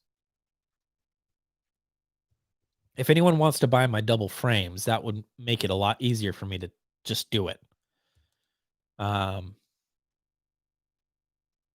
Ron, I have recently got into jazz. Why has this happened to me, Dave G? I'm sorry to hear that, man.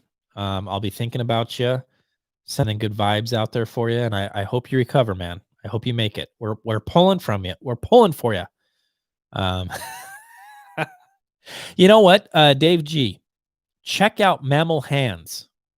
If you're like me and you're one of those liars that says I don't like jazz, but then you like have a bunch of jazz records and you listen to jazz and you're like, but I don't like it. Listen to Mammal Hands. Uh, Amazing stuff. It's so good. I think it honestly is jazz for people that don't like jazz or liars, such as myself. Best speaker with AMT tweeter. I'm glad you asked. I have no idea. I haven't found one. Let me back up and talk about that. I am sensitive to AMT tweeters. I've decided that might be my kryptonite because it seems to me like any speaker that has a freaking AMT in it, man, that tweeter is just calling attention to itself. And that is even with speakers that we can see in the response and the spectral decay, it's clean. The engineer did their job. The crossover integration is great, and it shouldn't be calling attention to itself. But with AMTs, I find them to be distracting. When I talk to you guys about these Purify speakers I'm going to be talking about, they threw in some Mundorf AMTs in there, and it's the only thing I don't love about the speaker. It's like you got this freaking woofer that is unbelievably good, and then you have these AMT tweeters. Like, why'd you do that? Why'd you do that to me? In all seriousness, some of the golden ear stuff that I heard with AMTs are probably the best I've heard in terms of that integration. Doesn't call too much attention to itself. Those are pretty good.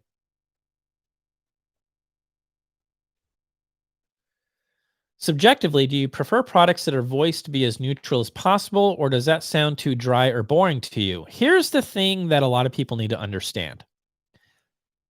When done well, neutral is not dry and it's not boring. Neutral can be incredibly exciting and very detail centric and have a lot of clarity. And I think that's one of the misnomers out there is that, somebody would think in order for a speaker to be exciting, we need to see, that top end hyped up. No, you don't. And for me, the UB52s and the UF52s prove that is that we do have a very linear response, and yet it is a very engaging speaker in terms of clarity and precision. So yeah, no, I don't subscribe to that idea. I think that I am looking for a neutral speaker in terms of, its response, both neutral and in the horizontal and vertical planes to be, decent followaways in both regards. But I don't think that means that we're going to end up with a boring speaker. Rubbish. BS. No, it's just not true.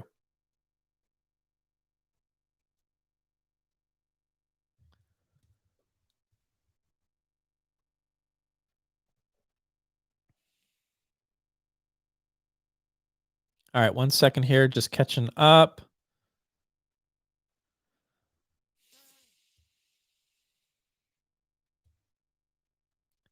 Anyone here do their own veneer work? Marty 2 is asking. Ron, any other thoughts about the Lampezator Amber 3? Thanks for your videos. Beautiful sounding DAC. I found it to be a bit euphoric, and that's a good thing. Like, I thought that it was just bringing this thing, it's coloring with pretty paint brushes, and those were my thoughts. And it did a lot of things right. It did many things right. I love the Amber 3 DAC. Just, it's not like, man, this is hard to do. It's not like this guy that is just simply putting the puzzle pieces back together again perfectly without using a paintbrush to color something just a little bit more vibrant. And I found with the Amber 3 that that's what was going on.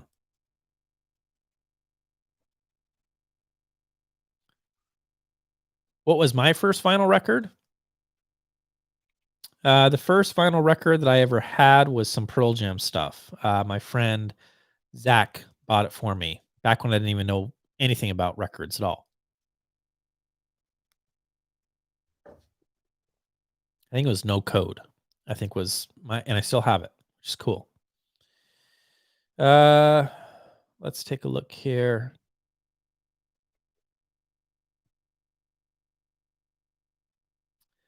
Hey, Ron, thoughts on a single GR Research H-frame sub or twin box subs from Danny? Budget doesn't allow for twin H-frame. Yeah, you can do one. Sure. The thing that you need to understand is that you're probably gonna be placing that sub in the middle of the room, and depending on room acoustics, that can be a little bit tricky, but yes, you can do that. Sure. You can get away with one to start with, and then down the road, do another one. Sure. No problem. Opinion of Rune with Cobuzz. Sure. Yes. That's how I use it. I use Rune, and I have both Tidal and Cobuzz integrated with Rune, and it works great. No problems. Travis, thank you so much for the super chat. And you're saying, thanks for the content, man. You're working on a Sunday. Me too, by the way, listening to you and doing my work. Thank you, my friend. I appreciate that. Very kind of you. Even if a speaker says it goes down to, say, 20 hertz, that's not a linear response. My floor standards go that low, but probably start to drop off around 50 to 60 hertz. Subs are a necessity, in my opinion. I would agree with that. Hey, monkeys. My monkeys are awake. Hi, buddy.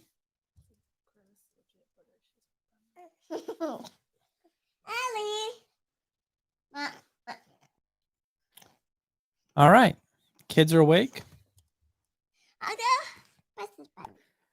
Don't press that button. That would not be good for anybody. All right. How long? 2 hours. That went by fast. I think it's a good stopping point. Yeah. All right, guys. I think we're gonna call it quits. Kids are awake. I told my wife that I would finish up when the kids are awake, and they're awake. So I'm sorry I didn't get to all of your questions. It's great to have your guys' support, and I'm gonna try to do more of these live streams a little bit more frequently than I have recently. So yeah, appreciate you guys. Hey, watch out, baby. All right. So, you want to say bye, G? Here, talk in the microphone. Bye. Hey, say vinyl rules. Vinyl rules. There you go.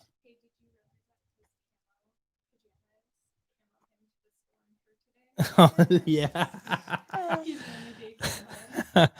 All right, guys. Appreciate you so much. Thank you for all the support, for the super chats, for everything you guys do. And yeah, we'll see you guys in the next video. Thank you.